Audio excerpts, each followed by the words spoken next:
Okay, sorry about that. Right, so my name's Jess Vanderwalker, and I am going to present to you a project that I've been working on for a bit of time, Xcwm, the X11 Composite Window Manager Library, or I've started calling it Xcwm because that's a little easier.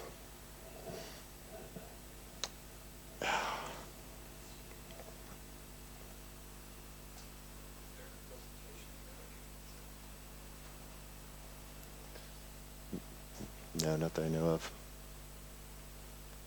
Oh, I'm sorry. I didn't.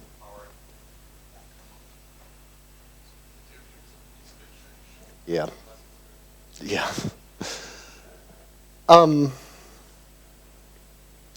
Right, so what I'm going to do is talk a little bit about the background for the project, where it started, and then just go into a little overview of its current status, some of its functionality, and why some of the decisions that, why we made some of the decisions that we did in the implementation. So Xcwm started out as a Portland State University capstone project, and the capstone at Portland State is where a class of students is broken up into development teams of 5 or 6 individuals, and sponsors then come in and pitch projects to these different teams, and the teams choose a project that they're going to develop. And once that starts, it's like 16, 18 weeks of development time, and by the end of that, you're supposed to have a working project. I was a lead of one of these teams, and just to give them a little bit of credit, my other team members were Ben Carr, Ben Huddle, Aaron Scroma, and Braden Woolley.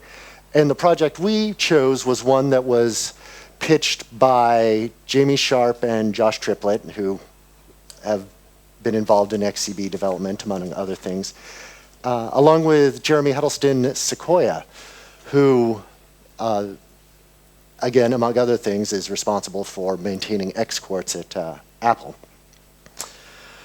And what they proposed was an API that allows you to display X clients in a non-X windowing environment. So this would be, Mac OS, Windows. They also mentioned Wayland, although it seems, looking at the program notes, that someone else has already beaten me to that one. The idea, of course, as you hope with any library, is that would it increase code reuse and help improve maintainability. And it would do this by taking things like Xquartz and Xwin specifically and pulling them out of the server entirely. They've got their fingers in there a little bit. So by having this API, the API sits as a layer between X and then the OS-specific window manager application that you would run on Windows or Mac. Along with that, they also wanted us to use XCB, oddly enough.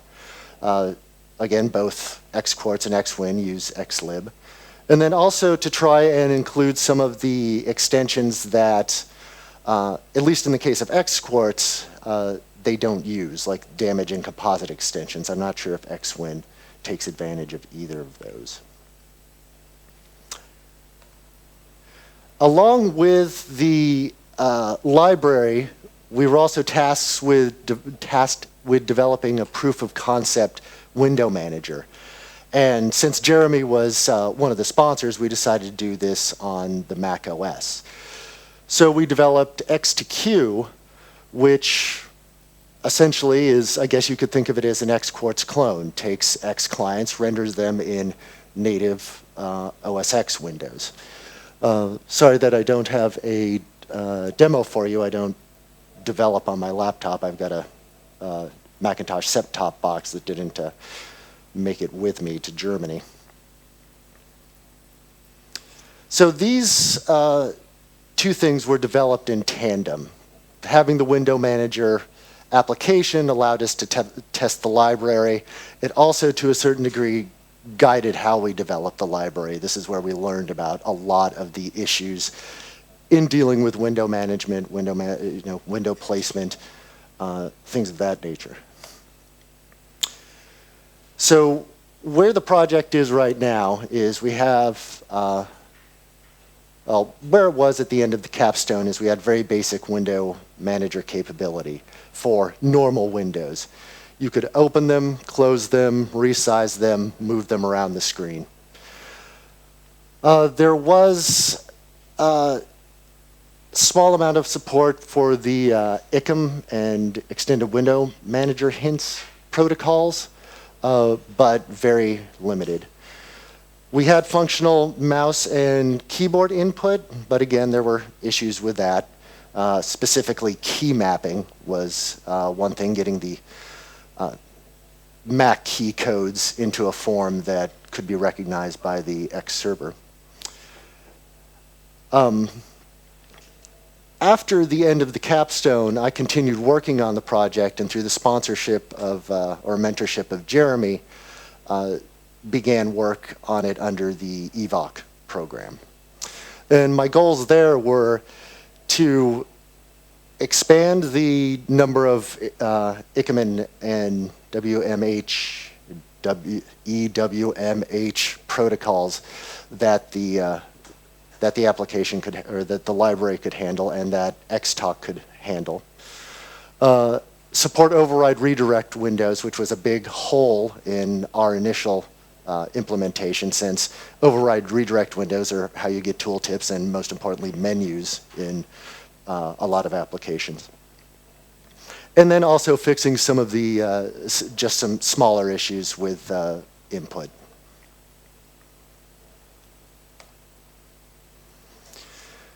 So the kind of the basic functionality, or the two parts here. Xcwm is responsible, the big thing that it does is it's responsible for creating and maintaining data structures that the window manager will need. So these include the data about the connection to the X server, and then data about every one of the client windows that's being displayed. It would also catch and process X events and then pass them on to the window manager. And it would also catch and process window manager events that needed to be passed on to X. And then, of course, it would also it also provides a bunch of accessor functions so that the window manager can get at this data. The window manager, for its part, is responsible for actually rendering the client, or the X client window, in a native, in this case with Xtalk and OS X window. It would need to respond to the Xcwm events and update windows accordingly. And then also it would need to catch and pass events that would be of interest to the X server to Xcwm. So at no point would the window manager need to have any other communication with the X server than through this library. Everything that it needs to do should be able to be handled by the library. So just kind of some basic window manager stuff. When the X server starts up, it uses the dummy driver. So windows are being rendered somewhere off in memory, and X has this, conception of where all the windows are and what their pix maps are and their location. And we need to mirror that on the Mac OS inside the Xtalk application and make sure that those two stay in sync. So you move a window on OS X, you need to send a configuration request down the chain to make sure that X knows that the window has been moved. Same thing with change of focus, resizing. This becomes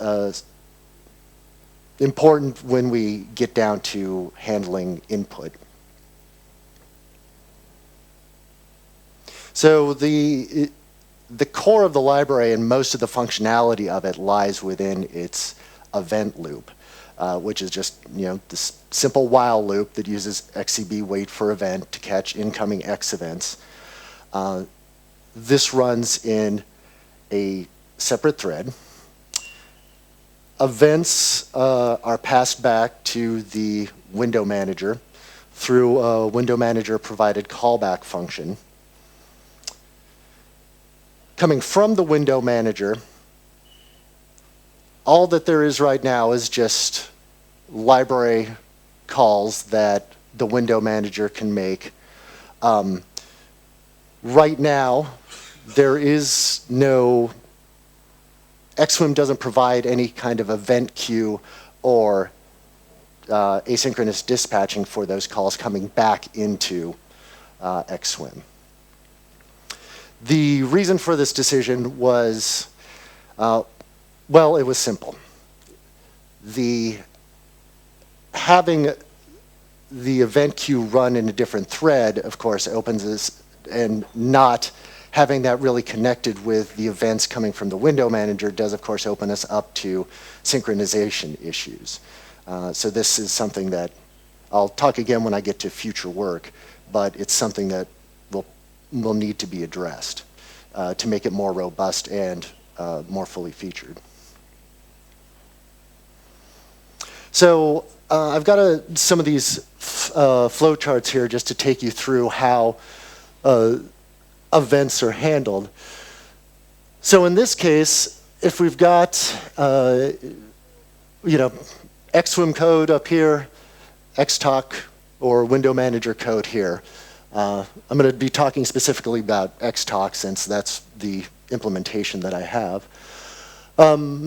So Xcwm catches a map notify or a map request from the server. Needs to figure out whether or not the window is currently being managed. If it's not, it queries the attributes of the window. So this is where a lot of the heavy lifting of the library is done, because the window manager doesn't need to go through and get the size of the window, the position of the window, the state of a lot of these atoms.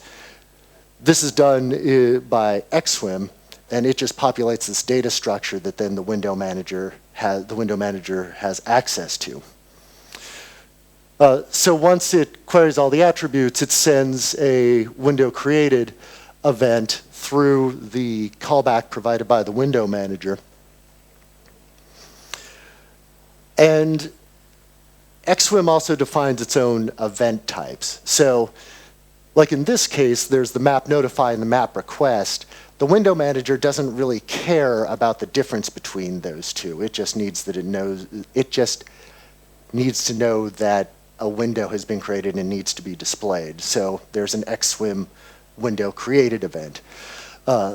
So all the events that we're talking about here are defined in Xcwm. Again, no need to include XCB in order to have access to their defines for event types. So once the window gets this callback, it queries the attributes of the window through the accessor functions. In the case of Xtalk, it creates an NS window based on those, so the correct size, position. And then it renders the new window to the screen, although it has yet to actually put the client in it. This, actually drawing the window, is handled through damage events. This is how the windows get updated, including the initial draw. So in this case, we get a damage event received from the server. Xcwm goes, a little bit of explanation here. Again, Xcwm, Xtalk, all of this over here is what's happening in Xcwm's event thread. Everything that's happening over here is in the case of Xtalk, it's AppKit's window updating thread. So it gets its damage event, it determines the bounds of the damage, updates the data structure to say, okay, here are the new damage bounds. sends a damage event callback to the window manager. Window manager gets the event and then pulls out the bounds. And in the case of Xtalk, we simply mark the area defined by those bounds as needing to be redrawn. So, area is marked to be redrawn. AppKit goes around, does its update loop. It calls redraw on the damaged area.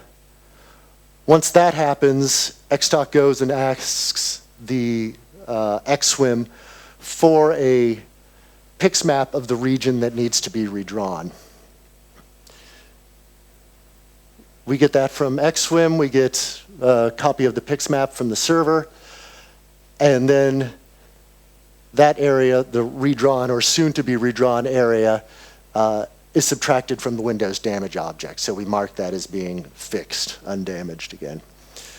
That pix map gets passed back to Xtalk gets its pix map. At that point, it needs to take it and convert it into an image format that's renderable by OS X. And then it renders that pix map to the screen. So any time that something is drawn on the screen, even when the window is initially mapped, it uses this flow in order to update the image. Now, this is one area where the having this thread and having and using callbacks and then having to deal with this other thread is an area where I've run across some synchronization issues that I've had to deal with. At the moment, the best solution that I have is just simply using a mutex lock whenever these bounds are changed by whenever these bounds are changed. Yeah, so we come in here, when it determines the data bounds, we lock it to make sure that we can't subtract the area while we're adding an area. This works decently. There are still some hiccups when, especially resizing a screen, because we get a lot of damage events all at once. Another issue that I stumbled across was how damage events are handled for override redirects windows. The coordinate system that we get with an override redirect window damage event, the first event is in root relative coordinates. Subsequent events are all in window relative coordinates. So for override redirects windows, I have to catch that first damage event, subtract that area, add a new damage event for the whole window, and then let the loop again catch that damage notify when I add that the damage to the new damage event to the window. Excuse me. I hope that was somewhat clear. So another odd area that's going to need to be looked at is how we handle keyboard and mouse input. So input to events are caught by AppKit. It figures out what kind of event it is and then calls the appropriate Xcwm handler. And in order to do this asynchronous dispatch, it's using the dispatch async library, if anyone's familiar with that. So that's how we get to asynchronous events on the window manager side, is by using a library there. When Xcwm gets this event, we're actually using the xtest event to inject events to the server. We don't actually have access to the keyboard or the mouse in the X server, so we have to fake it with xtest. And then once it gets the event, the server, depending on the location and the focus of the which window is focused, sends the event to the correct client. We don't send events to clients directly, always to the root window, and then let the server figure out which which client gets what event. So you can't run, okay. Oh. You can't run on the XO without Xtest extension. Yes, yeah. The reason for that was it was one of the initial requirements for the project because Jamie thought that that would be the easiest way to get this up and going. We don't have to deal with evdev, which would require knowledge beyond me at the moment. Excuse me?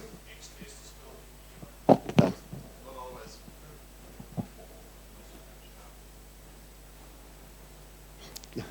Gotta wait for the bike.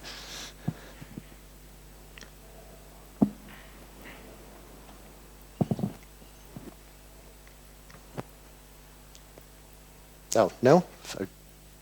Oh, okay.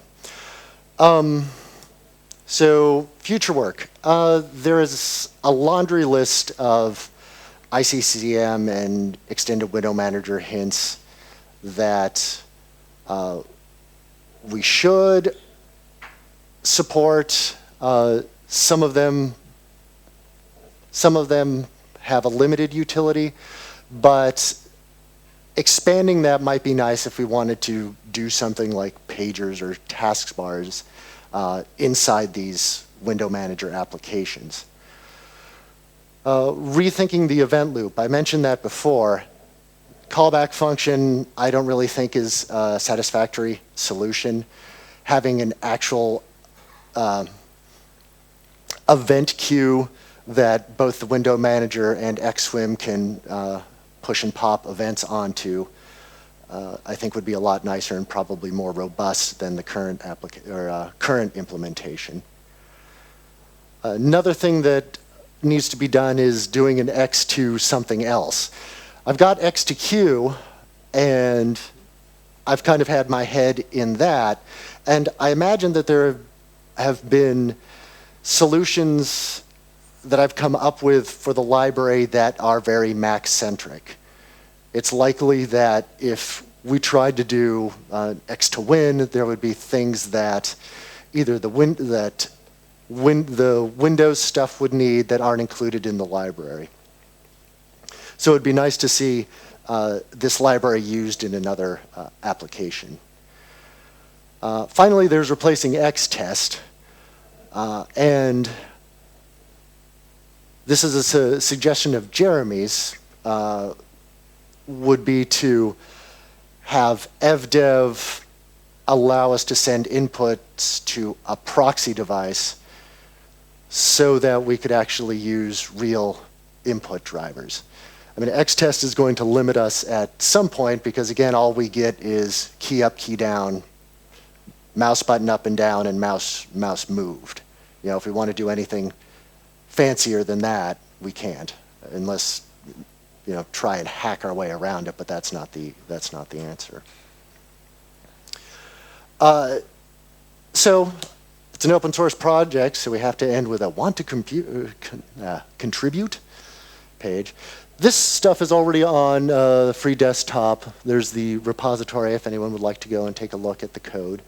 Also, feel free to contact me if you have any questions, suggestions. Hopefully we can chat during the conference here, but if not, feel free to email me. And I would like to thank the EVOC program and the board for allowing me the opportunity to be here in Germany and present this to you.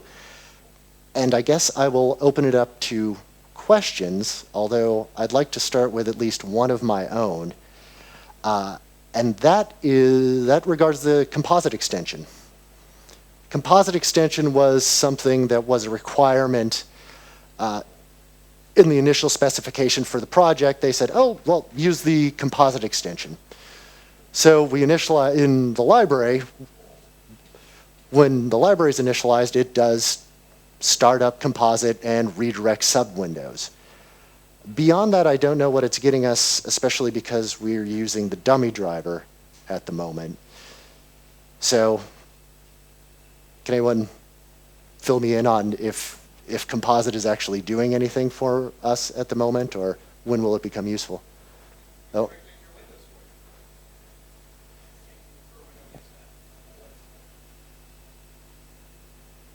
I mean, it's providing this external storage, so you can actually get the bits from the window themselves. Otherwise, there's only a single pixmap for the entire screen. Oh, okay. So so if the composite wasn't there, then this representation in the dummy driver would just, I'd just have access to an image of the whole root window. Right. Yeah. Okay. All right. Great. So you don't need very much of the protocol, but you need all the implementation of it, because that's Okay. where the bits go. All right. All right. Yeah, I wasn't sure if with the dummy driver it really didn't matter until, at some point we'd want to move the rendering off of this software space and hopefully onto maybe some video hardware. But Yeah, well, that's a separate question, right? Yeah. That's whether you can accelerate the rendering to pixmaps. Right. Okay. And that would be very straightforward to do. Just convert the existing X calls into underlying operating system calls in an operating system specific fashion. Mm-hmm. Okay. But yeah, you kind of need composite to create the pixmaps to draw the window contents to. Right. Okay, thank you. Clears that up. Any other questions, comments? Yeah, maybe I'm lacking the imagination, but you said you wanted the FDev events to go through some proxy to get something more fancier than just button down, button up. I wonder what that could be, like some gestures or device shake, or what do you mean by more fancy? Oh, well, again, like like the multi-touch thing that we have, that I forget the name of the fellow who was working on that, but we want to be able to do multi-touch.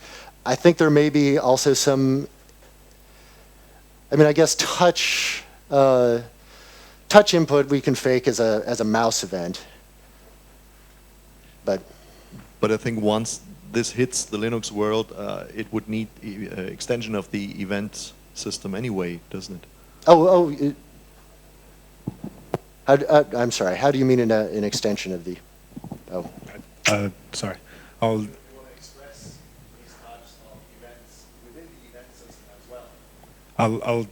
I think I can answer both questions. Xtest is extremely limited. It was essentially built for testing the core protocol, which allows you a number of buttons and a couple of key events. The Linux kernel's event system is much more powerful, including supporting the basic multi-touch events. The FDev driver already handles that, the server handles it, but you can't get it into the server through the Xtest extension. So essentially, if you get a multi-touch event from, say, Quartz, if you pump it through FDev, you will get multi-touch, but you cannot possibly do that through Xtest.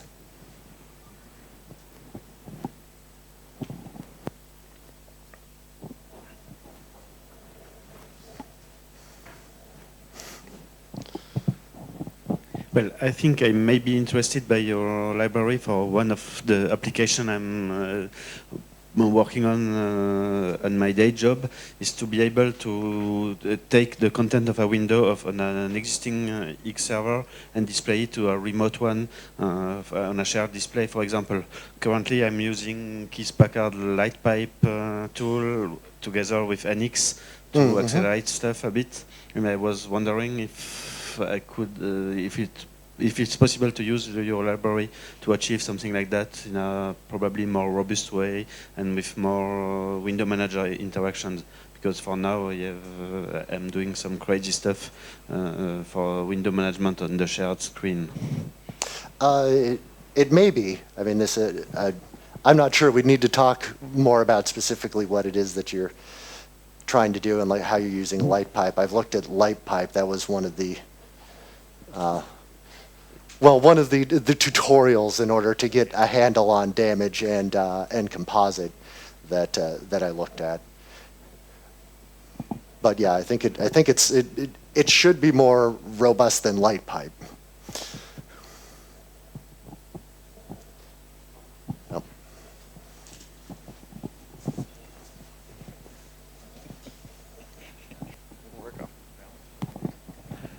So last year in Chicago, Jamie and Jeremy were talking about essentially building something similar to that, but as X drivers.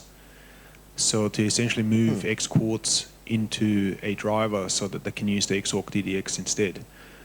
Are you aware of that, and how does this build into that, or is this different again? I don't. They never mentioned that to me or to us, so I don't know if that was their original idea and then they decided to take it in this direction. Yeah, so I don't know if they still have that idea floating around out there somewhere. Yeah, this is a PSU. This started as a PSU capstone project, as Jess said, and sort of indirectly under my supervision. Jamie and Josh had an earlier PSU capstone project in which the team built a driver that sat under, and that's the thing that now is being proposed as a replacement for Zephyr, XNest, that kind of stuff. I think is that particular piece of architecture. So I think maybe that's the other piece you're thinking about, is that one. There was some talk at that time of using that to do this job, but I think Jamie and Josh at least may now believe, and Jeremy may now believe, that this is a better tool for this job and that other tool is a tool for other things. It would be nice if one of them were here to comment for themselves. But that's, I think, the short version of that. Yeah, I mean, Jeremy at least has a lot of hope that this project will allow him to get rid of X Quartz and replace it with, the library and then a small amount of OS X window manager code. Any other questions?